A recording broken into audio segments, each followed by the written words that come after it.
السلام علیکم قدرمنو هیوادوالو، هیله ده چې روغ جوړ او خوشحاله اوسئ. قدرمنو هیوادوالو، نن دغه کورنۍ ته راغلم چې دغه خورکۍ له ډېرو مشکلاتو سره مخ ده، نو راغلی چې د دې حل له تاسو سره شریک کړو. نو له موږ سره اوسئ. السلام علیکم.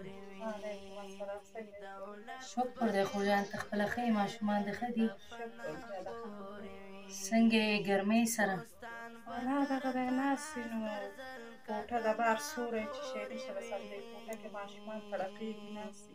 ښه خورجانې، لږ دغه خپل د ژوند په اړه موږ ته ووایه چې څه ستونزې او مشکلات لرې. زمونږ غریب خلک دی، زمونږ خو همدغه ستونزې دي. په اوړي کې پکۍ نه ګورو او په ژمي کې کمبله نه ګورو. هغه کمبله نه لري. دا تاسو به یې وګورئ، نه شداره لرو نه دروازه. یخنۍ کې د یخنۍ نه ماشومان رپېږي، ګرمۍ کې د ګرمۍ نه سوځي. خاوند مې دی ګلکارانو سره مزدور کاري کوي، هغه هم نن سبا نه پیدا کېږي. سلام دی چوک په سر سهار ځي او ماښام راځي. د الله په هیله ناست یم د ګرمۍ. ښه نو چې خاوند د چوک په سر ناست دی، نو دغه شپه ورځ څنګه تېروئ؟ دا دلته تنور اچوو، نو د خلکو ډوډۍ پخوو، یو دوه پوړه ډوډۍ پخوم، 3 روپۍ ډوډۍ په سر راکړي، 40-50 روپۍ شي، هماغه وچه ډوډۍ والم. بس ماشومان خاوند دې بل کار وکړي که نه، نو چې اوس دلته کار نشته، بل کار نشي کولی؟ څه شی نشي کولی، د سړي تکلیف یې دی. غږ مې ورک دی مورې مورې، ستړی غږ په چا وکړم.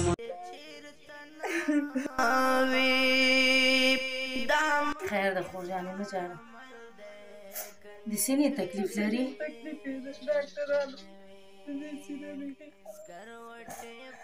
نو علاج یې ولې نه کېږي؟ علاج یې ولې نه کېږي؟ موږ دونه نه لرو چې ماشومانو ته ډوډۍ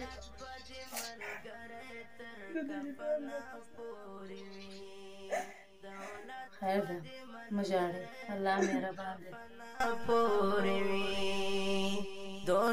کله ناکله خو وایم سته زهر راوړه واچوه ځان ته ماشومان.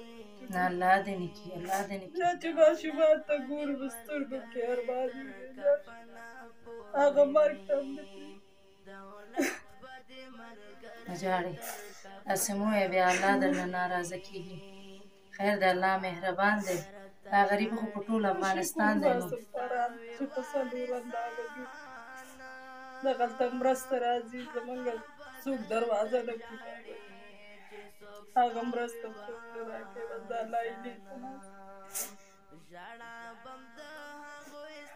اوس دغه کور کې چې ژوند کوئ، دا هم کرایه ده؟ نه، دا د الله په رضا همداسې راکړه، نه شداره لري نه لرو. دا ماشومان د ټول واړه واړه دي؟ ټول واړه. ښه خورجانې، کله چې دغه خپل ماشومان ګوري، دغه ماشومان دي بار وځي، خلک وګوري چې هر څه راوړي، نو دغه ستا ماشومان تا نه څه نه غواړي؟ کله چې غواړي ته څومره ځورېږې ورباندې مورې؟ ولې نه غواړي؟ هغه ورځ وایي مورې هغې هفته کې تاسو تا موږ ته جامې وانهخیستو، پیزار وانهخیستو، پلار ته مې وویل چې راوړي. څه ووایم ورته؟ ویم زویه راوړي درته، د ماشومانو لاس کې پیسې ګوري، د دوکان د شیدونه زما ماشومان ګوري. الله یې تېروي زما په خیر ده مورجانې، الله مهربان دی. خپلوان دې څوک نشته چې در سره مرسته وکړي؟ چې غریب شو خپل ورور او خور دې پوښتنه نه کوي، خپلوان خو لري. خیر ده، الله مهربان دی. موږ ستاسو غږ خپل هیوادوالو سره شریکوو، انشاءالله در سره به مرسته وکړي. ښه خورکۍ، څه هیله ده ده، څه ارمان ده دی په زړه کې چې باید پوره شي؟ دا ارمان مې دی چې بس موږ سره څوک مرسته وکړي، دا ماشومان مې ښې سره یې څوک شي او په ماړه خېټه ډوډۍ وخوري او د دې په خاوند علاج کېږي انشاءالله. ښه قدرمنو هیوادوالو، تاسو خپله ولیدو دغه خورکۍ غټ ارمان دی چې ماشومان یې یعنې جامې ولري او په خېټه ماړه او خاوند یې د سینې تکلیف لري، وایي د هغې علاج وکړم. نو دغه کورنۍ ډېر زیات ستاسو مرستې ته اړتیا لري.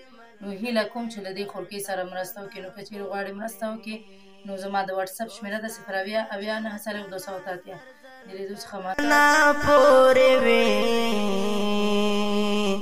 دولت به دې ملګری